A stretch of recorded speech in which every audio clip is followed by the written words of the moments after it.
തിരുവനന്തപുരം വെങ്ങാനൂർ പൗർണമിക്കാവ് അക്ഷരദേവതാ ക്ഷേത്രത്തിൽ തിരക്ക് വർദ്ധിക്കുന്നു. പൗർണമി മഹോത്സവത്തിനും നവരാത്രി പൂജകൾക്കുമായി നിരവധി പേരാണ് ക്ഷേത്രത്തിൽ എത്തുന്നത്. സെപ്റ്റംബർ 28-ന് ആരംഭിച്ച പൗർണമി മഹോത്സവം ഒക്ടോബർ 7-ന് പൗർണമി ദർശനത്തോടെ സമാപിക്കും.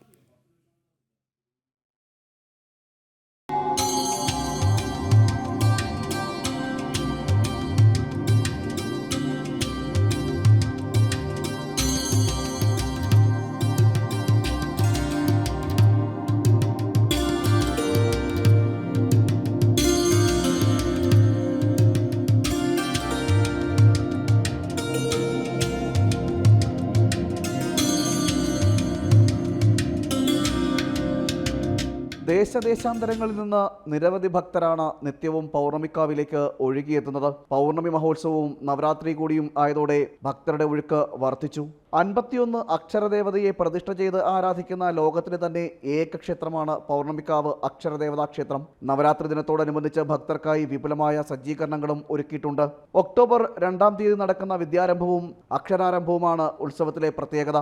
ISRO മുൻ മേധാവി ജി മാധവൻ നായർ, തിരുവനന്തപുരം ജില്ലാ collector Anukumari, transport commissioner CH Nagaraju, ISRO director M Mohan തുടങ്ങി സാംസ്കാരിക, വൈജ്ഞാനിക, ആത്മീയ മേഖലയിലെ പ്രമുഖ വ്യക്തിത്വങ്ങളാണ് കുരുന്നുകൾക്ക് ആദ്യാക്ഷരം പകർന്നു നൽകുന്നത്. മഹോത്സവത്തിന്റെ സമാപന ദിനമായ ഒക്ടോബർ 7-ാം തീയതി പൗർണമി മഹോത്സവവും പൗർണമി ഉത്സവത്തിന് പുറമെ ദേവതകൾക്ക് പ്രത്യേകം പൂജകളും പുഷ്പാഭിഷേകവും നടക്കും.